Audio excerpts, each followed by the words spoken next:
Good afternoon, everybody, and welcome to this week's session of Spark Strategic Thinker. I'm here with my colleague, Drew Schaefer. How are you doing today, Drew? Great, Heather. How are you? I'm doing good. It's getting a little bit cooler and the fall weather feels good. And with fall weather, we start talking about all kinds of fun things like planning for the next year. And usually, with planning for the next year, people start asking lots of questions around incentive programs, bonuses, and such. So, how do you feel about talking about bonuses today? I love bonuses. Yes, you do. All right. Well, let's go ahead and share a couple of slides here to get us started.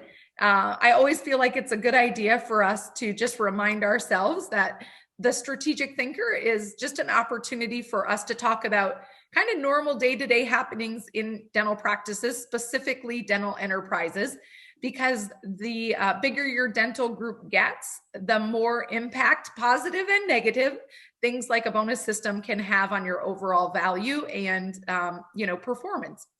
So at Spark, we tend to focus on four specific quadrants. Ultimately, these four quadrants help to drive the overall value in dental enterprises. So today we're going to talk about the process in which you can use to go about creating a good bonus structure.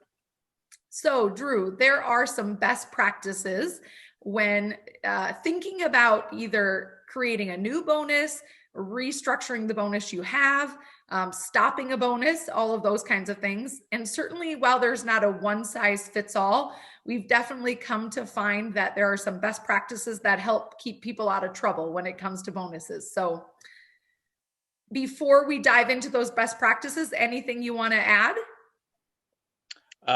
No, I can jump on in and talk about how making sure our bonuses are rewarding the right behaviors and keeping competitive and staying true to our mission and values for our team members.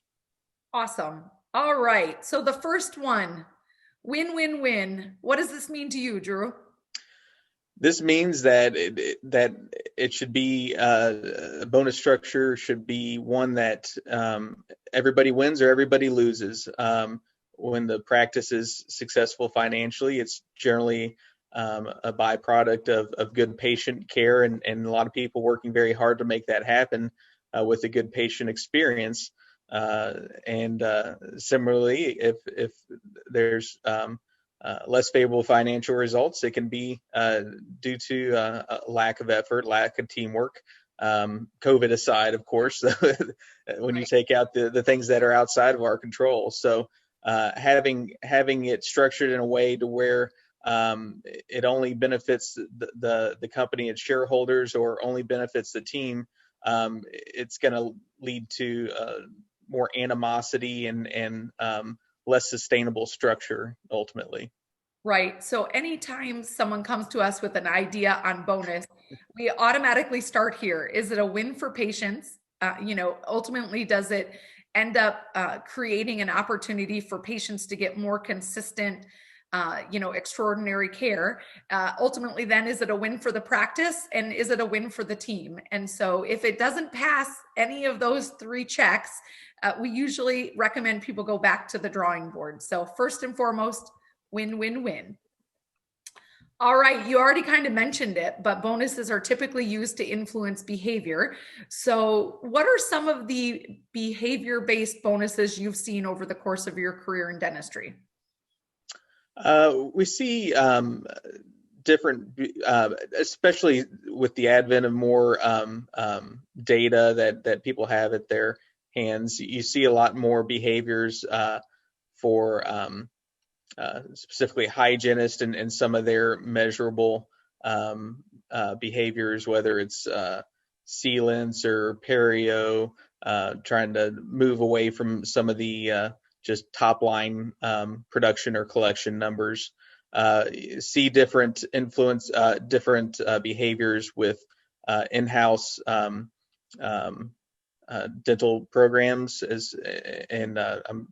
why am I blanking on the word, Heather? Yeah, Help like me out. discount plans or wellness Discount plans. plan. Thank you. Sure. Yes, wellness plans. And basically trying to pick apart some of the individual behaviors that build up to patient access to care and those top level financial results, as opposed to just taking that top line result. Yeah, absolutely.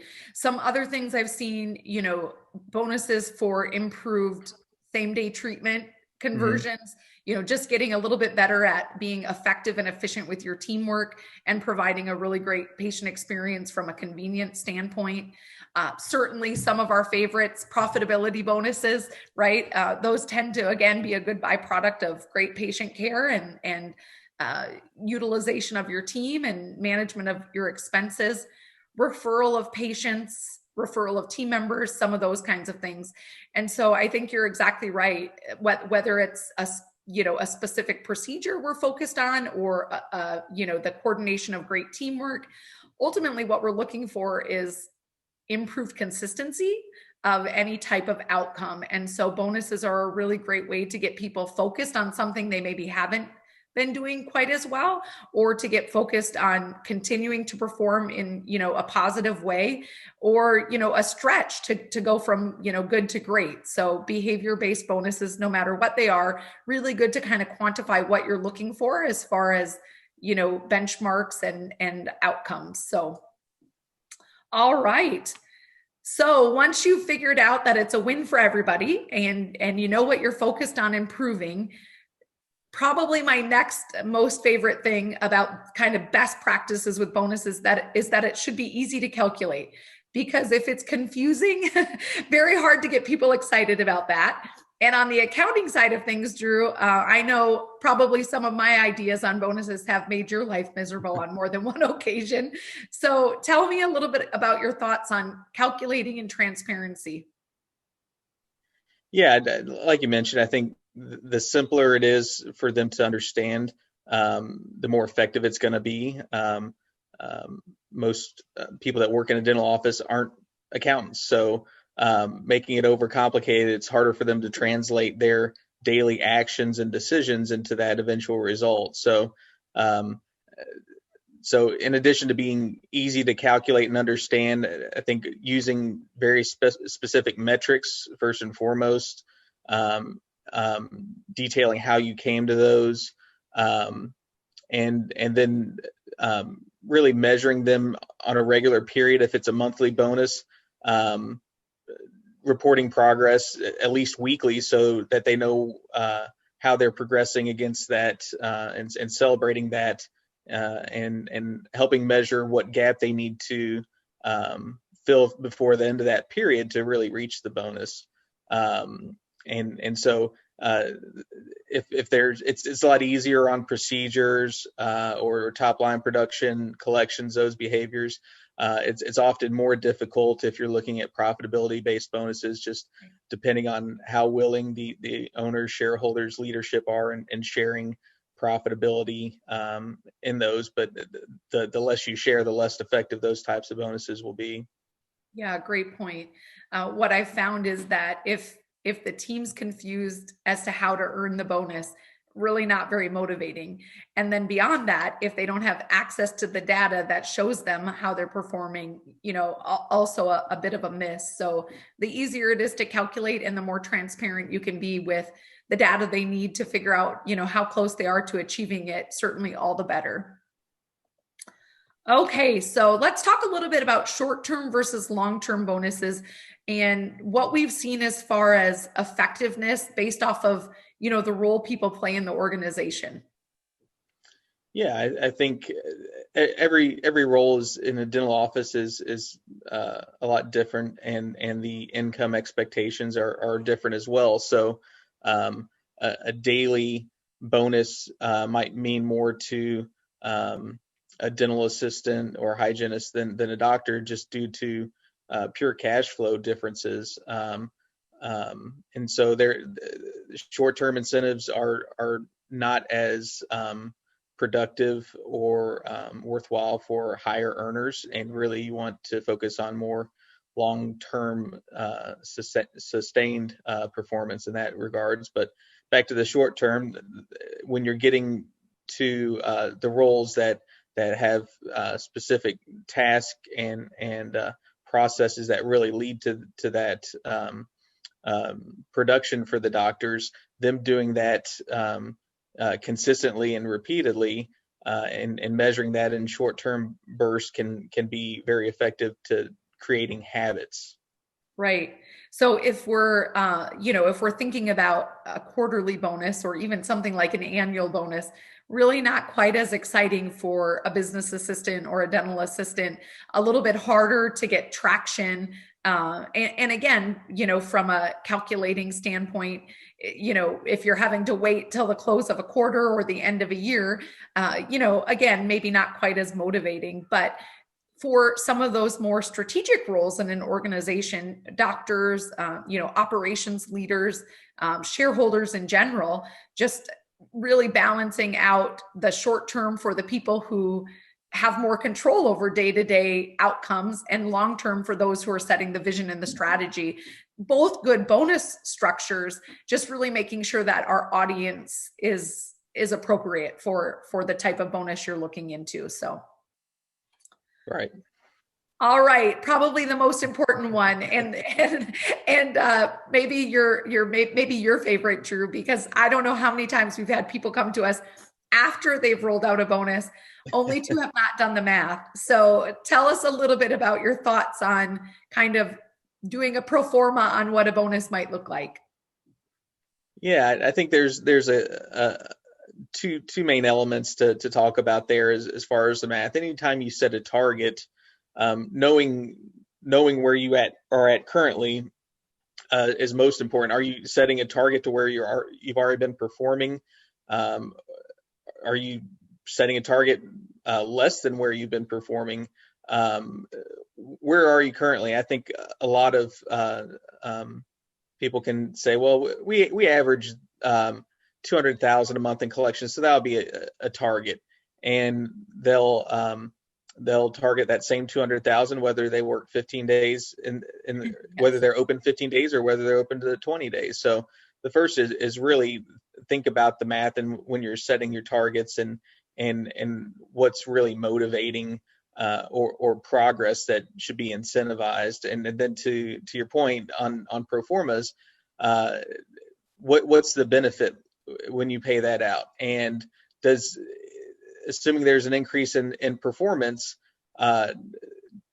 is that increase in performance more than what you're paying out in the bonus? If you're only increasing your profitability $3,000, but you're paying out $5,000 in bonuses, I mean, if there's better access to care and you want to consider it charity, that's one way to approach it. But it's probably not the best structured plan if you're back to the win-win-win model, if more is going out the door than is coming in through the structure of the bonus. Absolutely. And sometimes, again, back to the short term versus long term, sometimes it's okay to give a quick shot in the arm on something that, if you've just had a continuing education opportunity and you really want people to hit the ground running, sometimes you're okay with saying, okay, I'm going to give maybe a little bit more for a short period of time. But really making sure the economics of the bonus, really important ahead of time before, getting too excited and sharing it with your team. So on that note, another kind of sticking point, the fact that it's okay to reward your team, right? It's okay to pay if they fall short of a bonus, but consider whether or not that means you should change the bonus. So tell us about your thoughts around people who just like to be generous and what that looks like within the confines of a bonus structure.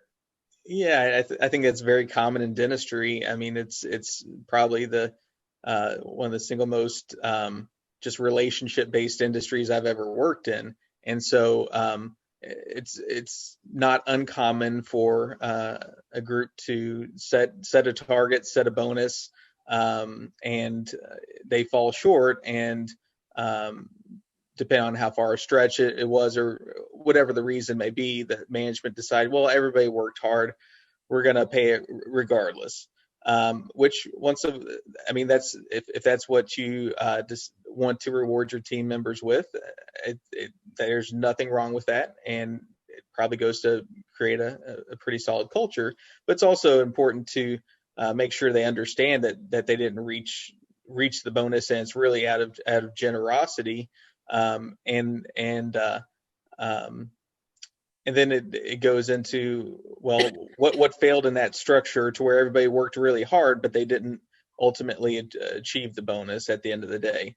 And being open to seeing how best to tweak that to where it's more of a win-win-win in the future. Right. No, that's a great point. And I think you have to be careful to find the balance there because, I've been known to be fairly generous over the course of my career. But I also think that if you're always giving consideration to the team and falling short of performance, then it becomes expected. And Exactly. bonuses just don't have quite the same kind of impact. So it's certainly a fine balance. And, one that isn't overcomable, right? But I think you just have to have clarity, to your point. All right, so bonuses should evolve as the practice evolves. So what we find sometimes is that the shareholders or owners tend to start making investments in growth and capacity and things like that, and don't really take into consideration how that impacts the overall financial success of the practice, specifically around bonuses. So would you talk a little bit, Drew, about some of the things people should consider as they're growing and really looking to their bonus system to support growth? Yeah, and I think back to your original opening, the budget season's the best time to be, when you're looking at your strategic planning for the next year, is the best time to be reevaluating your bonuses, because bonuses really should, there are some that can be relevant in some regard into perpetuity, but more or less most bonus programs need to be tweaked regularly as the practice grows, evolves. If you have just a top line target bonus, and you've always used, back to my example, 200,000 per month as your target, and then let's say you had a couple more ops that weren't built out previously that you finished out, and you add a second doctor and more capacity, well, you really should hit that target every time. And just by having that $200,000 target still out there for your bonus, it's really setting the expectation pretty low on the team as far as what they think is success at that point. And same thing with profitability, is really profitability should ensue as your capacity increases as well. So I think it's just important to never the overall structure of bonuses can persist, but the measurements of successes should always be amended as the capacity and structure of the organization and the individual practices change. Yep, absolutely. One that is easily overlooked, right? When we make it easier for the teams to be successful and easier to take care of more patients, well, certainly the bonus thresholds should, change to support that investment as well. So, and then the last thing, I think one that it's important to be reminded of is that appreciation doesn't always have to be about money. And so back to our discussion around, working really hard and maybe not quite ending up with the results you want, or really truly, in some practices, whether they're, de novo practices, so profitability isn't really there yet, or if there's been significant change or growth in the organization and profitability is a little more inconsistent. Sometimes I think, we want to continue to reward our teams, which is really important, finding ways to do that. But appreciation comes in lots of shapes and sizes. So anything that you've seen, Drew, that dental teams have done to maybe certainly still let their teams know how much they appreciate their hard work and that they care, but maybe not in the form of dollars? Food seems to be pretty effective, at least for me. So I think that's a pretty common one, even just whether it's bringing in donuts at breakfast or pizza for lunch, and just having something different. That always wins me over personally. It's so funny because I don't know if it's just a dental thing because I've spent so much of my life in dentistry, but It's not. I just feel like I think it's an American thing. I agree. I think the universal language of love and appreciation is food for some reason, and it works on me too. So I think that's good. But yeah, to your point, whether it's maybe a little bit more motivation in the morning huddle, or food, or yeah, maybe not completely without money, but setting aside $100 to go bowling or whatever it might be, people doing potlucks, whatever that might look like. I think there's lots of different ways to show gratitude and appreciation without it always having to come back to some kind of bonus structure. But with that being said, I'm always realistic in the fact that people like a little bit of a bump in their paycheck as well. So we want to be mindful of that. I've never had anyone turn a bonus down. So no, it's never happened for me either. Well, awesome. Thanks, Drew, for your time today. And I think it's timely, as always, as people are planning for the new year and figuring out ways to continue to incentivize and motivate their teams. It's what we do at Spark, help group dental practices really think big picture about everything from, bonus structures to ongoing profitability and performance. So appreciate you being with me today, Drew, and look forward to the next session of the Strategic Thinker. Bye-bye. All right. Thanks, Heather. Bye.